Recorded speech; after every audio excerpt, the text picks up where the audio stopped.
bon dia, bona tarda i bona nit. I bon migdia, per què no? Mireu, avui us he triat un conte que vaig escriure fa molts anys. De fet, va ser el segon conte que em van publicar.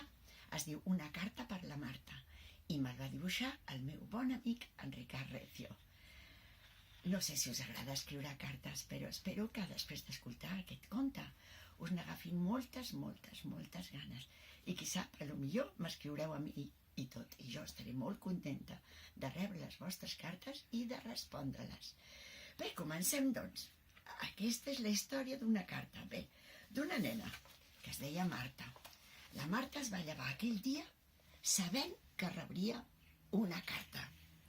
Va esmorzar corrents, ben de pressa, i després va anar cap a la bústia.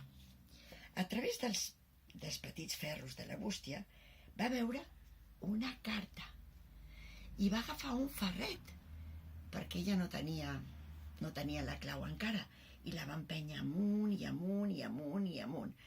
I quan la va treure, sabeu, era una propaganda d'una botiga de sabates. La Marta, que estava segura que aquell dia rebria la carta, va dir: jo on la puc anar a buscar, la meva carta? Esclar, va pensar, aniré a Correus. I així ho va fer.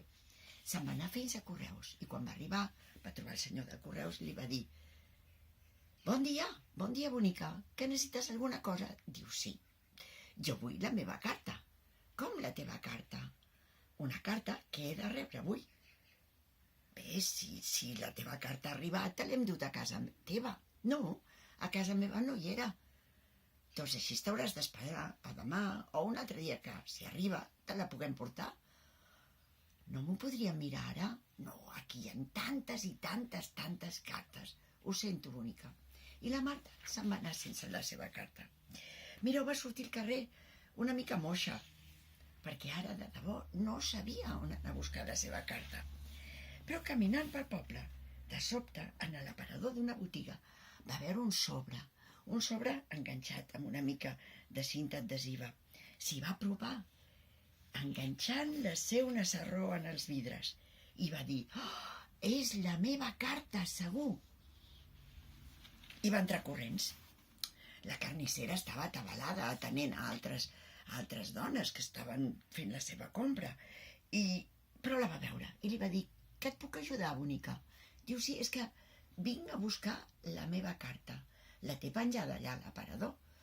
Així és que la senyora, la carnissera, se'n va anar cap a l'aparador i va despenjar la carta. I llavors li va dir: com sé que és per tu? No porta cap nom ni cap adreça.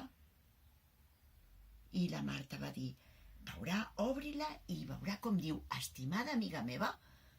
És meva, és d'una amiga meva que me l'envia. La carnissera, a poc, va obrir el sobre, va treure la carta, i quan va veure que sí, que posava estimada amiga meva, li va dir: bé, doncs sí, tens raó, vinga, vés-te'n, que tinc molta feina. La Marta només li va dir un gràcies i va sortir corrents per la porta. Estava tan contenta, el cor li saltironava d'emoció. Se'n va anar cap a casa seva, mireu. Es va posar en el seu lloc de pau, com tots vosaltres deveu tenir, també. El seu era el sotaescala. En allà va començar a llegir la carta. I no va sentir ni el soroll dels germans ni res més. Només estava per llegir la seva carta. Quan la va acabar, va anar corrents a la seva habitació i va buscar d'una capseta on tenia guardat un sobre i un paper de color rosa. I es va posar a respondre-la. I va estar una bona estona escrivint. Quan va acabar, va agafar la carta, la va plegar, li va posar dins del sobre i sense posar-li el nom ni l'adreça va sortir per la porta. I quan va sortir va dir: bé, ara haig de pensar on deixaré la carta. La puc deixar a l'escola? La puc deixar a la porta de la botiga de roba del costat? La puc deixar a qualsevol lloc, perquè com la meva amiga l'està esperant, la trobarà de seguida, sense trigar ni poc ni massa. I conte, aquest conte s'ha acabat. I escriviu. I deixeu la carta on vulgueu, com ella. Un petó!